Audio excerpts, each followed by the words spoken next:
Hi students, welcome back.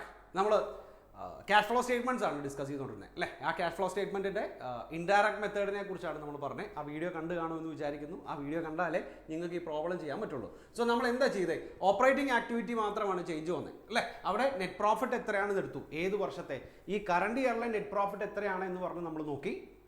Okay, എന്നിട്ട് non cash ഐറ്റംസും P&L തന്നിരിക്കുന്ന നോൺ ക്യാഷ് ഐറ്റംസും പിന്നെ നോൺ ഓപ്പറേറ്റിംഗ് ആയിട്ട് വരുന്ന ഐറ്റംസും കാര്യങ്ങളെല്ലാം നമ്മൾ ആഡ് ബാക്ക് ചെയ്തു. എന്നിട്ട് നമ്മൾ എന്ത് ചെയ്തു, ഈ ചേഞ്ചസ് ഇൻ വർക്കിംഗ് ക്യാപിറ്റൽ എന്ന് പറയുന്ന സാധനം നമ്മൾ എന്ത് ചെയ്തു, ഇതിനകത്ത് കാണിച്ചു. ഓക്കെ, അതായത് കറണ്ട് അസറ്റ്സ് കൂടിയാൽ ഔട്ട്ഫ്ലോ ആണ്, കറണ്ട് അസറ്റ്സ് കുറഞ്ഞാൽ ഇൻഫ്ലോ ആണ്, കറണ്ട് ലൈബിലിറ്റി കൂടിയാൽ ഇൻഫ്ലോ ആണ്, കറണ്ട് ലൈബിലിറ്റി കുറഞ്ഞാൽ ഔട്ട്ഫ്ലോ ആണ്. എന്നിട്ട് ടാക്സ് എത്രയാണ് പേ ചെയ്തിരിക്കുന്നത് അത് മൈനസ് ചെയ്തു. എന്നിട്ട് നമ്മൾ എന്ത് ചെയ്തു, എക്സ്ട്രാ ഓർഡിനറി ഐറ്റംസ് എന്തെങ്കിലും ഉണ്ടെങ്കിൽ ചെയ്തു. ഇത്രയാണ് നമ്മൾ ഏതിനകത്ത് ചെയ്തത്, ഈ പറയുന്ന ഇൻഡയറക്റ്റ് മെത്തേഡ് എന്ന് പറയുന്ന സാധനത്തിനകത്ത് നമ്മൾ ചെയ്തത്. നമുക്ക് അതിൻ്റെ ഒരു പ്രോബ്ലം ചെയ്യാം. അപ്പോൾ നിങ്ങൾക്ക് കുറച്ചും കൂടെ പെട്ടെന്ന് തന്നെ മനസ്സിലാവും. നോക്കാം.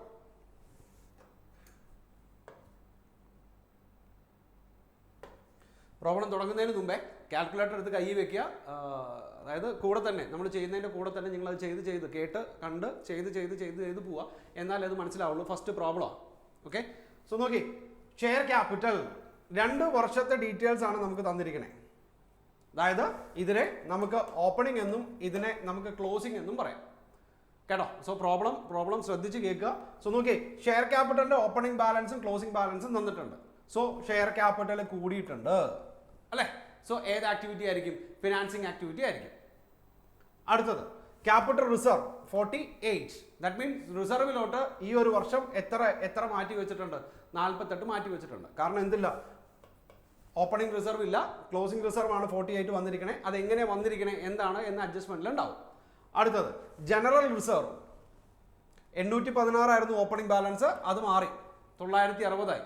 ഈ റിസർവിലോട്ട് നമ്മൾ എവിടെ നിന്ന് എടുത്ത് വെക്കാറ്? സാധാരണ P&L നിന്നാണ് നമ്മൾ അതാത് വർഷത്തെ റിസർവ് മാറ്റി വെക്കാറ് അല്ലേ. ഇനി നോക്കിയേ, പ്രോഫിറ്റ് ആൻഡ് ലോസ് അക്കൗണ്ട് 288 ആയിരുന്നു, അത് ഈ വർഷം കഴിഞ്ഞപ്പോൾ ഈ വർഷം 360 ആയി. സോ അങ്ങനെയാണെങ്കിൽ ഈ വർഷത്തെ പ്രോഫിറ്റ് എത്രയായിരിക്കും? നോക്കി, 360 മൈനസ് 288 എത്ര വരും? ഈ വർഷത്തെ ഡിഫറൻസ് എത്രയാണോ അത്രയാണ് നമ്മുടെ എന്തായിട്ട് പറഞ്ഞത്, ഈ വർഷത്തെ പ്രോഫിറ്റ് ആയിട്ട് നമുക്ക് പറഞ്ഞത്. പറഞ്ഞ കാര്യം മനസ്സിലായോ? ഓപ്പണിംഗ് ബാലൻസ് P&L ഇത്ര ഉണ്ടായിരുന്നു, ക്ലോസിംഗ് ബാലൻസ് ഇത്ര ഉണ്ടായിരുന്നു. സോ ഇതിന്റെ ഡിഫറൻസ് എന്ന് പറയുന്നത് ഈ വർഷത്തെ പ്രോഫിറ്റ് ആയിരിക്കും. മനസ്സിലായോ? ഇനി 9% ഡിബഞ്ചേഴ്സ്. 9% ഡിബഞ്ചേഴ്സ് ഓപ്പണിംഗിൽ 960 ഉണ്ടായിരുന്നു, ക്ലോസിംഗിൽ 672 ഉള്ളൂ. അതിൻ്റെ അർത്ഥം എന്താ? 960 മൈനസ് 672 എത്ര വരും? 288 വരും. 288 രൂപയുടെ ഡിബഞ്ചർ നമ്മൾ റിഡംഷൻ നടത്തിയിട്ടുണ്ട്. സോ നമുക്ക് ക്യാഷ് എന്തായിരിക്കും? ക്യാഷ് ഔട്ട്ഫ്ലോ ആയിരിക്കും. മനസ്സിലായോ? എങ്ങനെയാ? ഓപ്പണിംഗ് ബാലൻസ് 960 ആയിരുന്നു, ക്ലോസിംഗ് ബാലൻസ് 672. സോ അതിൻ്റെ ഡിഫറൻസ് നമ്മൾ ഈ വർഷം റിഡംഷൻ നടത്തിയതായിരിക്കും. ഇനി എന്താ? കറണ്ട് ലൈബിലിറ്റീസ് ഓപ്പണിംഗിൽ 576 ആയിരുന്നു, ക്ലോസിംഗിൽ അത് 624 ആയി. കറണ്ട് ലൈബിലിറ്റീസ് ആണ്. ലൈബിലിറ്റി കൂടിയാൽ ഏതായിരിക്കും? ഇൻഫ്ലോ ആയിരിക്കും. എത്ര വരും നോക്കാം. 624 മൈനസ് 576 48 വരും. മനസ്സിലായി? അടുത്തത് പ്രപ്പോസ്ഡ് ഡിവിഡൻഡ് ആണ്. ഡിവിഡൻഡ് പെയ്ഡ് അല്ല, പ്രപ്പോസ്ഡ് ഡിവിഡൻഡ് ആണ്. സോ നോക്കി, കഴിഞ്ഞ വർഷത്തെ പ്രപ്പോസ്ഡ് ഡിവിഡൻഡ് 144 ആണ്, ഈ വർഷത്തെ പ്രപ്പോസ്ഡ് ഡിവിഡൻഡ് 174 ആണ്. നമ്മൾ അതിന്റെ വീഡിയോ ചെയ്യുന്ന നേരത്ത് നമ്മൾ പറഞ്ഞായിരുന്നു ഡിവിഡൻഡ് ഡിക്ലെയർഡ് ആണെങ്കിൽ എന്താണ് ചെയ്യേണ്ടത്, ഡിവിഡൻഡ് പെയ്ഡ് ആണെങ്കിൽ എന്താണ് ചെയ്യേണ്ടത്, ഓർമ്മയില്ലേ? സോ നോക്കി, കഴിഞ്ഞ വർഷത്തെ ഡിവിഡൻഡ് 144, ഈ വർഷത്തെ പ്രപ്പോസ്ഡ് ഡിവിഡൻഡ് എന്ന് പറയുന്നത് 174. ഇനി പ്രൊവിഷൻ ഫോർ ടാക്സ് 432 ആയിരുന്നു ഓപ്പണിംഗ് പ്രൊവിഷൻ, ഇപ്പൊ എത്രയുണ്ട്? 408 ഉണ്ട്. സോ നമുക്ക് എന്ത് ചെയ്യാം? അതും ഞാൻ വീഡിയോക്കകത്ത് പറഞ്ഞതാ. പ്രൊവിഷൻ ഫോർ ടാക്സ് ആണ് തന്നിട്ടുള്ളതെങ്കിൽ ടാക്സ് പെയ്ഡ് എങ്ങനെയാണ് കാൽക്കുലേറ്റ് ചെയ്യേണ്ടത്? എങ്ങനെയാ? ഓപ്പണിംഗ് പ്രൊവിഷൻ പ്ലസ് ഈ വർഷം പ്രൊവിഷൻ ആയിട്ട് മാറ്റി വെച്ചത് എത്രയാണോ അത് രണ്ടും കൂടെ ആഡ് ചെയ്യുക, മൈനസ് ക്ലോസിംഗ് പ്രൊവിഷൻ ചെയ്യുന്ന നേരത്ത് നമുക്ക് എന്ത് വരും? എത്രയാണോ നമ്മൾ ടാക്സ് പേ ചെയ്തിരിക്കുന്നത് എന്ന് നമുക്ക് മനസ്സിലാക്കാൻ പറ്റും. മനസ്സിലായോ? സോ ഇവിടെ നോക്കി, ഓപ്പണിംഗ് പ്രൊവിഷൻ 432 ആണ്, ക്ലോസിംഗ് പ്രൊവിഷൻ എന്ന് പറയുന്നത് 408 ആണ്. So 432 minus 408. വേറെ ഡീറ്റെയിൽസ് ഒന്നും നമുക്ക് തന്നിട്ടില്ല. ഇപ്രാവശ്യം പ്രൊവിഷൻ മാറ്റി വെച്ചിട്ടുണ്ടോ എന്ന് അറിയില്ല, നമുക്ക് ക്വസ്റ്റ്യൻ നോക്കാം. അങ്ങനെയാണെങ്കിൽ അതിന്റെ ഡിഫറൻസും കൂടെ വരും. മനസ്സിലായോ? ഇനി എന്താ പറഞ്ഞിരിക്കുന്നത്? അൺപെയ്ഡ് ഡിവിഡൻഡ് ആയിട്ട് എത്ര കിടപ്പുണ്ട്? അൺപെയ്ഡ് ഡിവിഡൻഡ് 18 രൂപ അൺപെയ്ഡ് ഡിവിഡൻഡ് ആയിട്ട് കിടക്കുന്നുണ്ട്. ദാറ്റ് മീൻസ് അത് ഡിവിഡൻഡ് പേ ചെയ്തിട്ടില്ല. സോ പ്രപ്പോസ്ഡ് ഡിവിഡൻഡ് എത്രയാണെന്ന് നമുക്ക് അറിയാം അല്ലേ. പ്രപ്പോസ്ഡ് ഡിവിഡൻഡ് എത്രയാണെന്ന് അറിയാം, അതിൽ നിന്ന് നമുക്ക് അൺപെയ്ഡ് ഡിവിഡൻഡ് അത് നമ്മൾ കൊടുത്തിട്ടില്ല, സോ അത് നമുക്ക് മാറ്റി വെക്കാം. ഇനി ഇവിടെ നോക്കി ഫിക്സഡ് അസറ്റ്സും ഡിപ്രീസിയേഷനും തന്നിട്ടുണ്ട്. അതായത് നമ്മൾ രണ്ടാമത് പഠിച്ച മെത്തേഡ് എങ്ങനെയാ, ഫിക്സഡ് അസറ്റിൽ നിന്ന് അതാത് വർഷത്തെ ഡിപ്രീസിയേഷൻ അല്ല മൈനസ് ചെയ്യണേ, അക്യുമുലേറ്റ് ചെയ്ത ഡിപ്രീസിയേഷൻ ആണ് മൈനസ് ചെയ്യണേ. സോ ദേ ഫിക്സഡ് അസറ്റ്സ് കൂടിയിട്ടുണ്ട്. സോ അങ്ങനെ വരുന്ന നേരത്തെ നമുക്ക് എന്ത് ചെയ്തിട്ടുണ്ടാവും, പുതിയതായിട്ട് പർച്ചേസ് ചെയ്തിട്ടുണ്ടാവും. ദേ ഈ രണ്ട് ഫിഗർ ഒന്ന് ഓർത്ത് വെച്ചോ, നമുക്ക് അതിന്റെ വർക്കിംഗ് നോട്ട് സെപ്പറേറ്റ് ആയിട്ട് വരയ്ക്കാം, എന്നാലേ മനസ്സിലാവുള്ളൂ. ഫിക്സഡ് അസറ്റ്സിന്റെ ഓപ്പണിംഗ് ബാലൻസും ഉണ്ട്, ക്ലോസിംഗ് ബാലൻസും ഉണ്ട്, ഡിപ്രീസിയേഷന്റെ ഓപ്പണിംഗ് ബാലൻസും ക്ലോസിംഗ് ബാലൻസും ഉണ്ട്. എന്നിട്ട് നെറ്റ് ഫിക്സഡ് അസറ്റ്സ് എന്ന് പറഞ്ഞ് തന്നിട്ടുണ്ട്. മനസ്സിലായി? ഇൻവെസ്റ്റ്മെന്റ് നോക്കി 480 രൂപയായിരുന്നു ഓപ്പണിംഗ് ഇൻവെസ്റ്റ്മെന്റ്, അത് മാറി 384 ആയി. സോ 480 മൈനസ് 384 എത്ര വരും, 96 റുപ്പീസിന്റെ ഇൻവെസ്റ്റ്മെന്റ് നമ്മൾ സെയിൽ ചെയ്തിട്ടുണ്ട്. മനസ്സിലായി? And the important one, opening cash ബാലൻസും ക്ലോസിംഗ് ക്യാഷ് ബാലൻസും തന്നിട്ടുണ്ട്.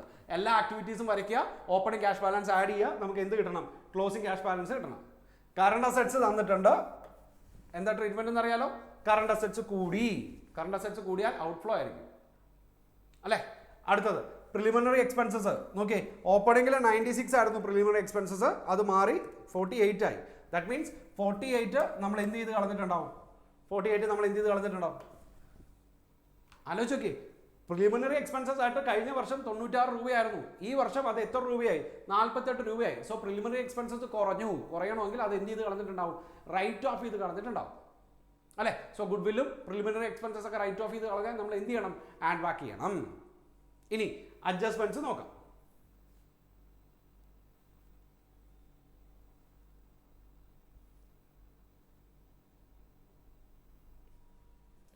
During the year 2015-16, fixed assets with a book value of 2,40,000, accumulated depreciation 84,000 was sold for rupees 1,20,000. Adjustment നോക്കണേ, എത്രയായിരുന്നു ഫിക്സഡ് അസറ്റ്സിന്റെ ബുക്ക് വാല്യൂ, 2,40,000 രൂപയായിരുന്നു ബുക്ക് വാല്യൂ. അതിന്റെ accumulated depreciation എന്ന് പറയുന്നത് 84,000 ആണ്. മനസ്സിലായോ? അത് എത്ര രൂപയ്ക്കാണ് നമ്മൾ വിറ്റേ, 1,20,000 വിറ്റേ. ദാറ്റ് മീൻസ് 2,40,000 എത്ര രൂപ നമുക്ക് ലോസ് വരും, 36,000 നമുക്ക് ലോസ് വരും. എങ്ങനെയാണെന്ന് മനസ്സിലായല്ലോ, എങ്ങനെയാ, 2,40,000 മൈനസ് 84,000 ചെയ്യുമ്പോൾ നമുക്ക് എത്ര വരും, 1,56,000 വരും അല്ലെ. 1,56,000 വരും അതിന്റെ ഇപ്പോഴത്തെ ബുക്ക് വാല്യൂ. അങ്ങനെയാണല്ലോ. എങ്ങനെയാ, വാല്യൂവിൽ നിന്ന് ഡിപ്രീസിയേഷൻ മൈനസ് ചെയ്യാൻ നമുക്ക് കറണ്ട് ബുക്ക് വാല്യൂ കിട്ടും. അത് എത്ര രൂപയ്ക്കാണ് വിൽക്കണേ, 1,20,000 രൂപയ്ക്കാണ് വിൽക്കണേ. സോ 36,000 എന്ന് പറയുന്നത് നമ്മുടെ എന്തായിരിക്കും, loss on sale of fixed asset ആയിരിക്കും. So loss of sale of fixed asset ആണെങ്കിൽ എന്താ ചെയ്യണമെന്ന് അറിയാലോ, എന്താ, നമുക്ക് സ്റ്റേറ്റ്മെന്റ് വരയ്ക്കാൻ നേരത്തെ നമുക്ക് കിട്ടിയ 1,20,000 മാത്രം മതി. ഏത് ഇൻവെസ്റ്റ്മെന്റ് ആക്ടിവിറ്റീസിനകത്ത് നമുക്ക് ഈ പറയുന്ന 1,20,000 മാത്രം മതി അല്ലെ. അതായത് എന്ത് ചെയ്താണെന്ന് അറിയേണ്ട കാര്യമൊന്നുമില്ല ആണല്ലോ. എന്താ ചെയ്തേ, അതായത് ലാഭത്തിനാണോ നഷ്ടത്തിനാണോ വിറ്റതോ ഒന്നും അറിയണ്ട. ഇൻവെസ്റ്റ്മെന്റ് ആക്ടിവിറ്റി വരയ്ക്കുമ്പോൾ നമ്മുടെ കയ്യിൽ എത്ര രൂപ കിട്ടിയിട്ടുണ്ട്, 1,20,000 രൂപ കിട്ടിയിട്ടുണ്ട്, അത് മാത്രം ചെയ്താൽ മതി. ഇനി provided 4,20,000 as A depreciation. That means ഈ വർഷം നമ്മുടെ P&L ഡിപ്രീസിയേഷൻ ആയിട്ട് എത്ര രൂപ ചാർജ് ചെയ്തിട്ടുണ്ട്, 4,20,000 റുപ്പീസ് ചാർജ് ചെയ്തിട്ടുണ്ട്. മനസ്സിലായി? ഇനി some investment are sold at a profit of 48,000 and the profit was credited to capital reserve. Investment sale ചെയ്തിട്ടുണ്ട്, ഇൻവെസ്റ്റ്മെന്റിന്റെ വാല്യൂ അവിടെ കുറഞ്ഞുണ്ടായിരുന്നു നിങ്ങൾ. സോ ഇൻവെസ്റ്റ്മെന്റ് സെയിൽ ചെയ്തിട്ടുണ്ട്, സെയിൽ ചെയ്തപ്പോൾ നമുക്ക് എത്ര രൂപ കിട്ടിയേ, 48,000 റുപ്പീസ് ആണ് കിട്ടിയത്. അത് നമ്മൾ എന്തായിട്ട് ചെയ്തിട്ടുണ്ട്, ക്യാപിറ്റൽ റിസർവ് ആയിട്ട് ചെയ്തിട്ടുണ്ട്. സോ ഇൻവെസ്റ്റ്മെന്റിന്റെ വാല്യൂ എത്രയാണെന്ന് നോക്കാം, അതിന്റെ ഡിഫറൻസ് എത്രയാണെന്ന് നോക്കാം. ആ ഡിഫറൻസ് സെയിൽ ചെയ്തിരിക്കുന്നത് എങ്ങനെയാട്ടാ പ്രോഫിറ്റിലായിട്ടാ. എത്ര രൂപ പ്രോഫിറ്റാ, 48,000 റുപ്പീസ് പ്രോഫിറ്റാ. സോ അതിന്റെ ഡിഫറൻസ് എടുക്കുക പ്ലസ് 48,000 ചെയ്യുക. അങ്ങനെ ചെയ്യുമ്പോഴേ നമുക്ക് എന്ത് കിട്ടുള്ളൂ, ആക്ച്വലി നമുക്ക് കിട്ടുന്നത് എത്ര രൂപയാണെന്ന് മനസ്സിലാക്കാൻ പറ്റുള്ളൂ. മനസ്സിലായോ? അതായത് ഓപ്പണിംഗ് വാല്യൂ ഓഫ് ഇൻവെസ്റ്റ്മെന്റ് തന്നിട്ടുണ്ട്, അതിൽ നിന്ന് കുറഞ്ഞിരിക്കുകയാണ് closing value of investment. So അതിന്റെ ഡിഫറൻസ് എന്ന് പറയുന്നത് ആ ഇൻവെസ്റ്റ്മെന്റ് സെയിൽ ചെയ്തായിരിക്കാം. ആ സെയിൽ ചെയ്ത ഇൻവെസ്റ്റ്മെന്റ് എങ്ങനെയാണ് സെയിൽ ചെയ്തിരിക്കുന്നത്, 48,000 റുപ്പീസ് പ്രോഫിറ്റിനാണ് സെയിൽ ചെയ്തിരിക്കുന്നത്. ചെയ്താൽ മനസ്സിലായോ? ഇനി ഇത് ഫോർത്ത് വൺ കുറച്ച് കൺഫ്യൂസിംഗ് ആണ്, ശ്രദ്ധിച്ചാലേ മനസ്സിലാവുള്ളൂ. It decided that stock be valued at cost. Stock കോസ്റ്റിനകത്ത് വാല്യൂ ചെയ്യാൻ തീരുമാനിച്ചു. Whereas previously the practice was to value stock at cost less 10%. മനസ്സിലായി? അതായത് പ്രീവിയസ് നമ്മൾ ഇതിനു മുമ്പ് നമ്മൾ എങ്ങനെ ചെയ്തുകൊണ്ടിരുന്നത്, ക്ലോസിംഗ് സ്റ്റോക്ക് എന്ന് പറയുന്നത് 90% വാല്യൂലാണ് നമ്മൾ ചെയ്തുകൊണ്ടിരുന്നത് അല്ലെ. കാരണം എന്താ, കോസ്റ്റ് ലെസ് 10% എന്ന് പറഞ്ഞിട്ടുണ്ട് ഞാൻ പറയുന്ന കാര്യം നിങ്ങൾക്ക് മനസ്സിലായോ? എങ്ങനെയാ? കോസ്റ്റ് ലെസ് 10% എന്ന് പറഞ്ഞിട്ടുണ്ട്. ഇനി പറഞ്ഞിരിക്കുന്നത് നോക്കി, the stock was 2,59,200 as on 31st March 2015. The stock as on 31st March 2016 was correctly valued at 3,60,000. അതായത് ക്ലോസിംഗ് സ്റ്റോക്കിന്റെ വാല്യൂവിന് യാതൊരുവിധ കുഴപ്പമില്ല. പക്ഷെ ഓപ്പണിംഗ് സ്റ്റോക്ക് എത്ര രൂപയാണ്? 2,59,200 rupees ആണ് ഓപ്പണിംഗ് സ്റ്റോക്ക്. മനസ്സിലായി? ഓപ്പണിംഗ് സ്റ്റോക്ക് മീൻസ് കഴിഞ്ഞ വർഷത്തെ ക്ലോസിംഗ് സ്റ്റോക്ക്. ഇതെങ്ങനെയാണ് വാല്യൂ ചെയ്തിരിക്കുന്നത്? ഇത് വാല്യൂ ചെയ്തിരിക്കുന്നത് ഒറിജിനൽ കോസ്റ്റിനല്ല, ഇത് വാല്യൂ ചെയ്തിരിക്കുന്നത് കോസ്റ്റ് ലെസ് 10%-നാണ്. ദാറ്റ് മീൻസ് 90%-നാണ് ഇത് വാല്യൂ ചെയ്തിരിക്കുന്നത്. മനസ്സിലായി? സോ അങ്ങനെയാണെങ്കിൽ ഇതിന്റെ കറക്റ്റ് വാല്യൂ എത്ര വരും? Divided by 90 into 100. That means 2,59,200 divided by 90 into 100 എത്ര വരും? 2,88,000 വരും. ചെയ്താൽ മനസ്സിലായല്ലോ? എങ്ങനെയായിരുന്നു ക്ലോസിംഗ് സ്റ്റോക്ക്? കഴിഞ്ഞ വർഷത്തെ ക്ലോസിംഗ് സ്റ്റോക്ക് ഇപ്പൊ കിടക്കുന്നത് എത്ര രൂപയാണ്? 2,59,200 രൂപയാണ്. ഇത് നമ്മളോട് പറഞ്ഞിട്ടുണ്ട് 10% കുറച്ചാണ് ഇട്ടിരിക്കണേ എന്നാണ് പറഞ്ഞിരിക്കണേ. സോ ഒറിജിനൽ ക്ലോസിംഗ് സ്റ്റോക്ക് എന്ന് പറയുന്നത് എത്ര വരും? 2,88,000 വരും. ഇനി നിങ്ങൾ വേറൊരു കാര്യം ഒന്ന് ചിന്തിച്ച് നോക്കി. ക്ലോസിംഗ് സ്റ്റോക്ക് കൂടും അല്ലെ? കഴിഞ്ഞ വർഷത്തെ ക്ലോസിംഗ് സ്റ്റോക്ക് കൂടി. ക്ലോസിംഗ് സ്റ്റോക്ക് കൂടിയാൽ ഓട്ടോമാറ്റിക്കലി എന്ത് കൂടും? നമ്മുടെ പ്രോഫിറ്റ് കൂടും. ആണല്ലോ? എത്ര രൂപ കൂടും? ഇതിന്റെ ഡിഫറൻസ് എത്ര വരും? 2,88,000 മൈനസ് 2,59,200 എത്രയാ? 28,800 rupees. 28,800 rupees കഴിഞ്ഞ വർഷത്തെ പ്രോഫിറ്റ് കൂടും. ഞാൻ പറഞ്ഞ കാര്യം മനസ്സിലായി നിങ്ങൾക്ക്? ഓക്കെ, ദാറ്റ് മീൻസ് ഇത് ഓപ്പണിംഗ് സ്റ്റോക്ക് ആണ്. ഓപ്പണിംഗ് സ്റ്റോക്ക് വാല്യൂ ചെയ്തിരിക്കുന്നത് 90% ഓഫ് കോസ്റ്റിലാണെന്ന് പറഞ്ഞിട്ടുണ്ട്. സോ നമ്മൾ ഒറിജിനൽ കോസ്റ്റ് കണ്ടുപിടിച്ചപ്പോൾ 2,59,200 അല്ല, പകരം 2,88,000 വരും. ദാറ്റ് മീൻസ് ഇതിന്റെ ഡിഫറൻസ് 28,800 ആണ്. ഈ 28,800 കഴിഞ്ഞ വർഷത്തെ ക്ലോസിംഗ് സ്റ്റോക്ക് കൂടി. ക്ലോസിംഗ് സ്റ്റോക്ക് കൂടിയാൽ ഓട്ടോമാറ്റിക്കലി കഴിഞ്ഞ വർഷത്തെ പ്രോഫിറ്റും കൂടും അല്ലെ? കഴിഞ്ഞ വർഷത്തെ പ്രോഫിറ്റും കൂടും. നമുക്ക് നോക്കാം ട്രീറ്റ്മെന്റ് എങ്ങനെയാണെന്ന് നോക്കാം. ഇനി it decided to write off fixed assets costing ₹60,000 on which depreciation amounted to ₹48,000 has been provided. 60,000 രൂപ വിലയുള്ള ഫിക്സഡ് അസറ്റ്സിനെ നമ്മൾ എന്ത് ചെയ്ത് കളയാൻ തീരുമാനിച്ചു? റൈറ്റ് ഓഫ് ചെയ്ത് കളയാൻ തീരുമാനിച്ചു. 60,000 രൂപ വിലയുള്ള ഫിക്സഡ് അസറ്റ്സിനെ നമ്മൾ റൈറ്റ് ഓഫ് ചെയ്ത് കളയാൻ വേണ്ടി തീരുമാനിച്ചു. സോ ഫിക്സഡ് അസറ്റ്സിന്റെ വാല്യൂവിൽ നിന്ന് എത്ര രൂപ പോകും? 60,000 രൂപ പോകും. ആ 60,000 രൂപ പോണത് പോട്ടെ, അതിന്റെ ഡിപ്രീസിയേഷൻ എത്ര വരും? 48,000 വരും. And the last adjustment, debentures R redeemed at 105. അതായത് ഡിബഞ്ചർ റെഡീം ചെയ്തിരിക്കുന്നത് 105 രൂപയ്ക്കാണ്. സോ ഡിബഞ്ചറിന്റെ ഒറിജിനൽ വാല്യൂ അവിടെ എത്രയാണെന്ന് പറഞ്ഞിട്ടില്ല. We can assume that it is at 100. മനസ്സിലായി? സോ അവിടെ ഡിബഞ്ചർ റെഡീം ചെയ്തിരിക്കുന്നത് 105 രൂപയ്ക്കാണ് എന്ന് പറയുവാണെങ്കിൽ അഡീഷണലി കൂടുതൽ കാശ് നമ്മുടെ നിന്ന് പോയിട്ടുണ്ടാവും. അങ്ങനെയല്ലേ? അങ്ങനെയല്ലേ? ഒരു എക്സാമ്പിൾ പറയാം. അതായത് ഓപ്പണിംഗ് ഡിബഞ്ചർ 100 രൂപയും ക്ലോസിംഗ് ഡിബഞ്ചർ 50 രൂപയാണെന്ന് വിചാരിക്കുക. ബാലൻസ് ഷീറ്റിനകത്ത് ഓപ്പണിംഗിലെ ഡിബഞ്ചറിന്റെ വാല്യൂ 100 രൂപയും ക്ലോസിംഗിന്റെ ഡിബഞ്ചറിന്റെ വാല്യൂ 50 രൂപയാണെന്ന് വിചാരിക്കുക. സോ ഇവിടെ ഡിബഞ്ചറിന്റെ വാല്യൂ 50 രൂപ കുറഞ്ഞു. പക്ഷെ നമ്മുടെ കയ്യിൽ നിന്ന് 50 രൂപ മാത്രമാണോ പോണേ? അല്ല. അത് എങ്ങനെയാണ് റെഡീം ചെയ്തിരിക്കണേ? 105 രൂപയ്ക്കാണ് റെഡീം ചെയ്തിരിക്കുന്നത് അല്ലേ? അപ്പം ഇത് 100 രൂപ എടുത്താൽ പോരാ, 100 into 105% എടുക്കണം. ദാറ്റ് മീൻസ് നമ്മുടെ കയ്യിൽ നിന്ന് എത്ര രൂപ പോയിട്ടുണ്ടാവും? 52 രൂപ 50 പൈസ പോയിട്ടുണ്ട്. ചെയ്താൽ മനസ്സിലായോ? അതായത് ഇവിടെ 50 രൂപ ഡിബഞ്ചറിന്റെ വാല്യൂ കുറഞ്ഞത് ഒരു ഡിബഞ്ചറിന് 100 രൂപയാണ്. ആ രീതിയിലാണ്. ഒരു ഡിബഞ്ചറിന് 100 രൂപയാണ്. ആ രീതിയിലാണ് നമ്മൾ വാല്യൂ ചെയ്തത്. പക്ഷേ ഡിബഞ്ചർ റിഡംഷൻ നടത്തിയത് എത്ര രൂപയ്ക്കാണ്? 5% കൂടുതലാണ്. സോ അങ്ങനെയാണെങ്കിൽ 50 രൂപയല്ല നമ്മുടെ കയ്യിൽ നിന്ന് പോണേ, 52.5 രൂപ നമ്മുടെ കയ്യിൽ നിന്ന് പോകും. ഓക്കെ, സോ തന്നിരിക്കുന്ന ഇൻഫർമേഷൻ അനുസരിച്ച് നിങ്ങൾ എന്ത് ചെയ്യാൻ നോക്കുക? ആൻസർ ചെയ്യാൻ നോക്കുക. എന്നതിന് ശേഷം മാത്രം ഞാൻ ആൻസർ ചെയ്തു തരാം. നിങ്ങളൊന്ന് ട്രൈ ചെയ്ത് നോക്കുക. എന്നിട്ട് തെറ്റുകൾ ഉണ്ടെങ്കിൽ ബാക്കി കണ്ടിന്യൂ ചെയ്ത് കാണാം. ഓക്കെ, ബിഫോർ ദാറ്റ് ഒരു വട്ടം ഒന്ന് ട്രൈ ചെയ്യും. ഓക്കെ, ആൻസർ ചെയ്യാം അല്ലേ? നമുക്ക് ആൻസർ ഡയറക്റ്റ് ആയിട്ട് ചെയ്യുന്നതിന് മുമ്പ് നമുക്ക് രണ്ട് ഡിഫറെൻറ്റ് അക്കൗണ്ട്സ് പ്രിപ്പയർ ചെയ്യണം. അതായത് ഫിക്സഡ് അസറ്റ്സിൻ്റെയും ഡിപ്രീസിയേഷൻ്റെയും. എന്തിനാണെന്ന് വെച്ചാൽ കുറേ അധികം എൻട്രീസ് ഇതിനകത്ത് ഡിപ്രീസിയേഷനുമായിട്ടും ഫിക്സഡ് അസറ്റ്സുമായിട്ടും കയറി വന്നതുകൊണ്ടാണ് അങ്ങനെ 2 അക്കൗണ്ടും കൂടെ വരയ്ക്കണേ. നോക്കി, അക്കൗണ്ടിൻ്റെ ഫിക്സഡ് അസറ്റ്സിൻ്റെ ഓപ്പണിംഗ് ബാലൻസ് തന്നിട്ടുണ്ട് 27,36,000 രൂപയാണെന്ന് പറഞ്ഞിട്ടുണ്ട് അല്ലേ? അതായത് നമ്മുടെ പ്രോബ്ലത്തിനകത്ത് തന്നിരിക്കുന്ന ഐറ്റംസിനെ നമ്മൾ കറക്റ്റായിട്ട് ഫിക്സഡ് അസറ്റ്സിനകത്തുകൊണ്ട് ചെയ്യണേ. ഇനി ഫിക്സഡ് അസറ്റ്സ് 27,36,000 രൂപയാണ് ഓപ്പണിംഗ് ബാലൻസ്. ക്ലോസിംഗ് ബാലൻസ് 31,68,000 രൂപയാണെന്ന് പറഞ്ഞിട്ടുണ്ട്. എന്തൊക്കെ ട്രീറ്റ്മെൻറ്റാണ് പറഞ്ഞിരിക്കുന്നത്? 1,20,000 രൂപയ്ക്ക് അസറ്റ് വിറ്റു ആണോ? ആ വിറ്റപ്പം നമുക്ക് 36,000 രൂപ ലോസ് സംഭവിച്ചു. അങ്ങനെയൊക്കെയല്ലേ പറഞ്ഞേ? എന്തായിരുന്നു? 1,20,000 രൂപയുടെ അസറ്റ് വിറ്റപ്പം അല്ലെങ്കിൽ 1,20,000 രൂപയ്ക്ക് അസറ്റ് വിറ്റപ്പം 36,000 രൂപ ലോസ് സംഭവിച്ചു എന്നാണ് പറഞ്ഞത്. ആണോ? അങ്ങനെയാണെങ്കിൽ ദേ അസറ്റിന്റെ വാല്യൂ രണ്ടും നമ്മൾ അതിനകത്ത് എഴുതി. ഇനി നമ്മളോട് പറഞ്ഞിരിക്കുന്നത് എന്താ? 12,000 രൂപയുടെ അസറ്റ് നമ്മൾ എന്ത് ചെയ്ത് കളഞ്ഞിട്ടുണ്ട്? റൈറ്റ് ഓഫ് ചെയ്ത് കളഞ്ഞിട്ടുണ്ട്. 12,000 രൂപയുടെ അസറ്റ് നമ്മൾ റൈറ്റ് ഓഫ് ചെയ്ത് കളഞ്ഞിട്ടുണ്ട്. കൂടാതെ ഈ വർഷം ഡിപ്രീസിയേഷൻ ആയിട്ട് എത്ര ചാർജ് ചെയ്തിട്ടുണ്ട്?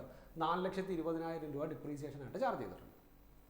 മനസ്സിലായി? ചെയ്യുമ്പോൾ നോക്കി ബാലൻസിങ് ഫിഗർ വരും. ആ ബാലൻസിങ് ഫിഗർ പോസിറ്റീവ് ഫിഗർ ആണ്. സോ നമ്മളിവിടെ 10,20,000 രൂപയ്ക്ക് അസറ്റ് പർച്ചേസ് ചെയ്തായിട്ട് കണക്കാക്കാം. മനസ്സിലായി? സോ ഇവിടെ നോക്കി, ഇവിടെ ഈ അസറ്റ് പർച്ചേസ് ചെയ്തതിനെ നമുക്ക് ഇൻവെസ്റ്റ്മെന്റ് ആക്ടിവിറ്റിയിൽ കൊണ്ടുപോയി കാണിക്കാം. ശരിയല്ലേ? അസറ്റ് പർച്ചേസ് ചെയ്തതാണ് ഇൻവെസ്റ്റ്മെന്റ് ആക്ടിവിറ്റിയിൽ കൊണ്ട് കാണിക്കാം. ഇനി ഇവിടെ നോക്കി, ഇവിടെ അസറ്റ് സെയിൽ ചെയ്തു. അതും ഏത് ആക്ടിവിറ്റി തന്നെയാണ്? ഇൻവെസ്റ്റ്മെന്റ് ആക്ടിവിറ്റി തന്നെയാണ്. അതായത് സെയിൽ ചെയ്തപ്പോൾ ഇൻഫ്ലോ ആണെങ്കിൽ പർച്ചേസ് ചെയ്തപ്പോൾ ഔട്ട്ഫ്ലോ ആയി. ഇനി എന്താ? Loss on sale. Loss on sale വരും. എവിടെ കാണിച്ചിട്ടുണ്ടാവും? ലോസ് ഓൺ സെയിൽ P&L അക്കൗണ്ടിൽ കാണിച്ചിട്ടുണ്ടാവും അല്ലേ? സോ ഓപ്പറേറ്റിംഗ് ആക്ടിവിറ്റി ചെയ്യാൻ നേരത്ത് ഈ ലോസ് ഓൺ സെയിൽ അഡ്ജസ്റ്റ് ചെയ്യണം, ഈ പറയുന്ന ഡിപ്രീസിയേഷൻ അഡ്ജസ്റ്റ് ചെയ്യണം, അസറ്റ് റൈറ്റ് ഓഫ് ചെയ്ത് അഡ്ജസ്റ്റ് ചെയ്യണം. മനസ്സിലായി? കാരണം അതൊക്കെ ഏതിൽ നിന്നാണ്? നമ്മുടെ പ്രോഫിറ്റിൽ നിന്നാണ് ചെയ്യണേ. സോ അസറ്റിന്റെ അക്കൗണ്ട് പ്രിപ്പയർ ചെയ്താലേ നമുക്ക് എത്ര രൂപയുടെ അസറ്റ് ആണ് വാങ്ങിച്ചത് എന്ന് മനസ്സിലാക്കാൻ പറ്റുള്ളൂ. ഇനി പ്രൊവിഷൻ ഫോർ ഡിപ്രീസിയേഷൻ അക്കൗണ്ട് അല്ലെങ്കിൽ ഡിപ്രീസിയേഷന്റെ അക്കൗണ്ട് നോക്കാം. എന്തൊക്കെയാ? Balance carried on. Opening balance 11,04,000 രൂപയുണ്ട്. കൂടാതെ പ്രോഫിറ്റ് ആൻഡ് ലോസ് അക്കൗണ്ട് എത്ര പറഞ്ഞിട്ടുണ്ട്? 4,20,000 രൂപയുടെ പ്രോഫിറ്റ് ആൻഡ് ലോസ് അക്കൗണ്ട് പറഞ്ഞിട്ടുണ്ട്. അതായത് ഈ വർഷം ഡിപ്രീസിയേഷൻ ആയിട്ട് നമ്മൾ എത്ര രൂപ മാറ്റി? 4,20,000 രൂപ മാറ്റി. ഇനി പറഞ്ഞിരിക്കുന്നത് എന്താ? അസറ്റ് വിറ്റ അസറ്റിന് 84,000 രൂപയുടെ ഡിപ്രീസിയേഷൻ ഉണ്ടായിരുന്നു. അങ്ങനെയല്ലേ പറഞ്ഞേ? ആ 1,20,000 രൂപയ്ക്ക് വിറ്റു എന്ന് പറഞ്ഞ അസറ്റിന് 84,000 രൂപയുടെ ഡിപ്രീസിയേഷൻ ഉണ്ടായിരുന്നു. കൂടാതെ 48,000 എന്താ? എന്തേ? നമ്മുടെ റിട്ടേൺ ഓഫ് ചെയ്ത ഫിക്സഡ് അസറ്റ്സിന് 48,000 റുപ്പീസിന്റെ ഡിപ്രീസിയേഷൻ ഉണ്ടായിരുന്നു. രണ്ടും മൈനസ് ചെയ്യുമ്പോൾ നമുക്ക് ക്ലോസിംഗ് ഡിപ്രീസിയേഷൻ നമുക്ക് എത്ര രൂപ ക്ലെയിം ചെയ്യാൻ പറ്റും? 13,92,000 രൂപ ക്ലെയിം ചെയ്യാൻ പറ്റും. ചുമ്മാ ആ ഡിപ്രീസിയേഷൻ അക്കൗണ്ടും കൂടെ വരച്ചു എന്ന് മാത്രം. സോ അസറ്റ് അക്കൗണ്ട് ആണ് ഇമ്പോർട്ടൻറ്റ്. ആ അസറ്റ് അക്കൗണ്ടിനകത്തുള്ള ഡീറ്റെയിൽസ് എവിടെയൊക്കെ എന്തൊക്കെ വരും എന്നുള്ള കാര്യം ഒന്ന് ഓർത്ത് വയ്ക്കുക. ഇനി നമ്മുടെ സ്റ്റേറ്റ്മെന്റിലോട്ട് കിടക്കുന്ന നേരത്ത് നോക്കാം. ഫസ്റ്റ് P&L ബാലൻസ് ആണ്. P&L ബാലൻസ് എന്താ ചെയ്യണ്ടേ? P&L ബാലൻസിനകത്ത് നമ്മൾ എന്താ ചെയ്യണ്ടേ? ആലോചിച്ച് നോക്കി. എന്താ പറഞ്ഞേ? കഴിഞ്ഞ വർഷത്തെ ബാലൻസ് ഈ വർഷത്തെ ബാലൻസ് നമ്മളുടെ ഡിഫറൻ്റ് ആയിരിക്കും. നമ്മുടെ എന്ത് ഈ വർഷത്തെ നമ്മുടെ പ്രോഫിറ്റ്. സോ ക്ലോസിംഗ് ബാലൻസ് 3,60,000 രൂപയാണ്. പക്ഷേ ഓപ്പണിംഗ് ബാലൻസ് 2,88,000 രൂപയായിരുന്നു. അതായത് കഴിഞ്ഞ വർഷത്തെ പ്രോഫിറ്റ് 2,88,000 രൂപയായിരുന്നു. പക്ഷേ അതിൻ്റെ കൂടെ ഒരു 28,800 രൂപയും കൂടെ ആഡ് ചെയ്യണം. അത് ഏതാണെന്ന് മനസ്സിലായോ? നമ്മൾ ചെയ്തായിരുന്നു ക്ലോസിംഗ് സ്റ്റോക്ക് അല്ലേ? കഴിഞ്ഞ വർഷത്തെ ക്ലോസിംഗ് സ്റ്റോക്കിനകത്ത് 28,800 രൂപയുടെ കുറവുണ്ട്. സോ കഴിഞ്ഞ വർഷത്തെ ക്ലോസിംഗ് സ്റ്റോക്കിനകത്ത് ആ 28,800 നമ്മൾ ആഡ് ചെയ്യണം. ആഡ് ചെയ്യുന്ന നേരത്ത് കഴിഞ്ഞ വർഷത്തെ പ്രോഫിറ്റ് എന്ന് പറയുന്നത് ഇതിന്റെ ടോട്ടലാണ്. എത്ര വരും? 2,88,000 പ്ലസ് 28,800 3,16,800 വരും. സോ മൈനസ് 3,60,000 ചെയ്യുന്ന നേരത്ത് ഈ വർഷത്തെ പ്രോഫിറ്റ് ആയിട്ട് നമുക്ക് എത്ര രൂപ കാണിക്കാം? 43,200 റുപ്പീസ് കാണിക്കാം. ചെയ്തോ? മനസ്സിലായോ? ഇത് കൺഫ്യൂസിംഗ് ആണ്. ഒന്ന് ശ്രദ്ധിച്ചു വെക്കണം. അതായത് കഴിഞ്ഞ വർഷത്തെ ക്ലോസിംഗ് സ്റ്റോക്ക് 90% ആണ്. ദാറ്റ് മീൻസ് 10% കുറച്ചാണ് തന്നിരിക്കണേ എന്ന് നമ്മളോട് പറഞ്ഞിട്ടുണ്ട്. സോ നമുക്ക് എന്ത് ചെയ്തേ പറ്റൂ? ആ ക്ലോസിംഗ് സ്റ്റോക്കിന്റെ വാല്യൂ കൂട്ടിയേ പറ്റൂ. ആ ക്ലോസിംഗ് സ്റ്റോക്കിന്റെ വാല്യൂ കൂട്ടുന്ന നേരത്ത് എന്ത് സംഭവിക്കും? ഓട്ടോമാറ്റിക്കലി കഴിഞ്ഞ വർഷത്തെ പ്രോഫിറ്റും കൂടെ ആ എമൗണ്ട് കൂടും. സോ ഇതിന്റെ ഡിഫറൻസിനെ നമുക്ക് എന്തായിട്ട് ട്രീറ്റ് ചെയ്യാം? പ്രോഫിറ്റ് ആയിട്ട് ട്രീറ്റ് ചെയ്യാം. നമ്പർ 1. ഇനി എന്തൊക്കെ ചെയ്യാം നോക്കി? ഇൻക്രീസ് ഇൻ ജനറൽ റിസർവിലോട്ട് മാറ്റി കാണും അല്ലേ? സോ അത് ആഡ് ചെയ്യണം. നോൺ ക്യാഷ് ഐറ്റം ആണ് ആഡ് ചെയ്യണം. ഈ വർഷത്തെ ഡിപ്രീസിയേഷൻ 4,20,000 ഉണ്ട്. നോൺ ക്യാഷ് ഐറ്റം ആണ് ആഡ് ചെയ്യണം. Provision for tax 4,80,000. സോ നോക്കി, അങ്ങനെയാണെങ്കിൽ ഇവിടെ പ്രൊവിഷൻ ഫോർ ടാക്സ് ഫുൾ എമൗണ്ടും എടുത്തിട്ടുണ്ട്. സോ വേറെ അഡ്ജസ്റ്റ്മെന്റ്സ് ഒന്നും പ്രൊവിഷൻ ഫോർ ടാക്സിനെ കുറിച്ച് തന്നിട്ടില്ല. ഈ വർഷം എത്രയാണ് മാറ്റിയത് ഒന്നും പറഞ്ഞിട്ടില്ല. സോ അങ്ങനെ വരുന്ന സാഹചര്യത്തിൽ കഴിഞ്ഞ വർഷത്തെ പ്രൊവിഷൻ എത്രയാണോ അത് ഈ വർഷം പേ ചെയ്തതായിട്ടും ഈ വർഷത്തെ പ്രൊവിഷൻ ഈ വർഷം എടുത്തു വെച്ചതായിട്ടും കണക്കാക്കും. മനസ്സിലായി? അതായത് ഓപ്പണിംഗ് പ്രൊവിഷനും ക്ലോസിംഗ് പ്രൊവിഷനും മാത്രമേ നമുക്ക് തന്നിട്ടുള്ളൂ. ഈ വർഷം പിയാണ്ടലിൽ നിന്ന് എത്രയാണ് മാറ്റിയെന്നൊന്നും പറഞ്ഞിട്ടില്ല. അങ്ങനെ വരുന്ന സാഹചര്യത്തിൽ കഴിഞ്ഞ വർഷത്തെ പ്രൊവിഷൻ എത്രയാണോ അത് ടാക്സ് പെയ്ഡ് ആയിട്ട് കിടപ്പുണ്ടാവും. ഈ വർഷത്തെ പ്രൊവിഷൻ നമ്മൾ പിയാണ്ടലിനകത്ത് ആഡ് ബാക്ക് ചെയ്യും. അതായത് ഈ വർഷത്തെ പ്രോഫിറ്റിൽ നിന്നാണ് ഈ പറയുന്ന 4,80,000 നമ്മൾ ചെയ്തിരിക്കുന്നത്. നമുക്ക് നോക്കാം. കഴിഞ്ഞ വർഷത്തെ പ്രൊവിഷനാണ് 4,32,000. കഴിഞ്ഞ വർഷത്തെ പ്രൊവിഷനാണ് അല്ലേ? സോ ഇത് കഴിഞ്ഞ വർഷത്തെ പ്രൊവിഷനാണ്. സോ കഴിഞ്ഞ വർഷത്തെ പ്രൊവിഷൻ ഈ വർഷത്തെ ടാക്സ് പെയ്ഡ് ആയിട്ട് കണക്കാക്കാം. ഈ വർഷത്തെ പ്രൊവിഷൻ നമുക്കത് ആഡ് ബാക്ക് ചെയ്യാം. ഇനി എന്ത് ചെയ്യാം? Loss on sale of machine 36,000 വന്നു. അതെങ്ങനെ വന്നതെന്ന് മനസ്സിലായല്ലോ. ആ 36,000 നമുക്ക് ആഡ് ബാക്ക് ചെയ്യാം. Premium on redemption of debentures, premium on redemption of debentures 14,400. കാരണം റിഡംഷൻ അല്ലെങ്കിൽ ഡിബഞ്ചർ റെഡീം ചെയ്തത് പ്രീമിയത്തിലാണ് അല്ലേ? സോ ഡിബഞ്ചർ റിഡംഷൻ നടത്തിയത് പ്രീമിയത്തിലാണെങ്കിൽ അത് ലോസ് ആയിട്ട് തന്നെ വരും. അങ്ങനെയല്ലേ പഠിച്ചേ? എങ്ങനെയായിരുന്നു? ഡിബഞ്ചർ റിഡംഷൻ നടത്തിയത് പ്രീമിയത്തിലാണ്. സോ അത് ലോസ് ആണ് അല്ലേ? ആ ലോസ് എവിടെ കാണിച്ചിട്ടുണ്ടാവും? നമ്മുടെ പിയാണ്ടൽ അക്കൗണ്ടിൽ കാണിച്ചിട്ടുണ്ടാവും. സോ അത് നമ്മൾ ഇവിടെ ആഡ് ബാക്ക് ചെയ്യണം. കാരണം എന്താ? അത് ഏത് ആക്ടിവിറ്റി കാണിക്കും? ഫിനാൻസിങ് ആക്ടിവിറ്റിയിൽ കാണിച്ചിട്ടുണ്ടാവും. ഇനി ഈ എമൗണ്ട് എങ്ങനെയാണ് വന്നതെന്ന് വെച്ചാൽ നോക്കാം.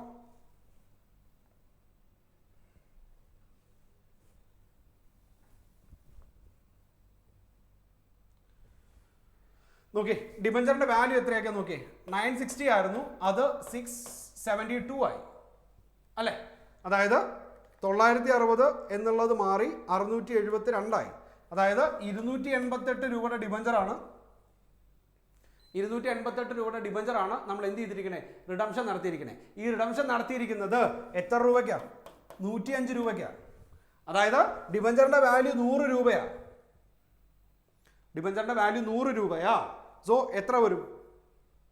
ആലോചിക്കേ. ഡിബഞ്ചറിന്റെ വാല്യൂ 100 രൂപയാണ് അല്ലേ?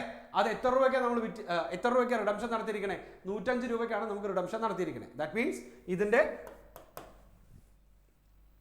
105% എന്ന് പറയുമ്പം എത്ര വരും? 288 ഇൻറ്റു 105%. 302.4 രൂപയ്ക്കാണ് നമ്മൾ റിഡംഷൻ നടത്തിയിരിക്കണേ. മൈനസ് 288 14.4 ചെയ്ത് മനസ്സിലായി? അതായത് ഈ 100 രൂപ വിലയുള്ള ഡിഫറൻസ് ഡിബഞ്ചറിൽ നിന്ന് കുറയും. 5 രൂപ ആ അഡീഷണലി വരുന്ന 5 രൂപ നമ്മുടെ എന്തായിട്ട് ട്രീറ്റ് ചെയ്യാം? ഈ പറയുന്ന പോലെ പ്രീമിയം ഓൺ റിഡംഷൻ ആയിട്ട് ട്രീറ്റ് ചെയ്യാം. 14.4 വരും. ചെയ്ത് മനസ്സിലായല്ലോ? സോ അടുത്തത് പ്രപ്പോസ്ഡ് ഡിവിഡൻഡ്. നമ്മൾ എന്താ പറഞ്ഞത്? ഇതേപോലെ തന്നെയാണ്. ഈ വർഷത്തെ പ്രപ്പോസ്ഡ് ഡിവിഡൻഡ് നമ്മുടെ പിയാണ്ടലിൽ നിന്ന് മാറ്റി വെച്ചതായിട്ട് കണക്കാക്കിയിട്ട് നമ്മൾ ആഡ് ബാക്ക് ചെയ്യും. കഴിഞ്ഞ വർഷത്തെ പ്രപ്പോസ്ഡ് ഡിവിഡൻഡ് പേ ചെയ്തതായിട്ട് കണക്കാക്കും. പ്രൊവിഷൻ പോലെ തന്നെ, പ്രൊവിഷൻ ഫോർ ടാക്സ് നമ്മൾ ചെയ്ത പോലെ തന്നെ.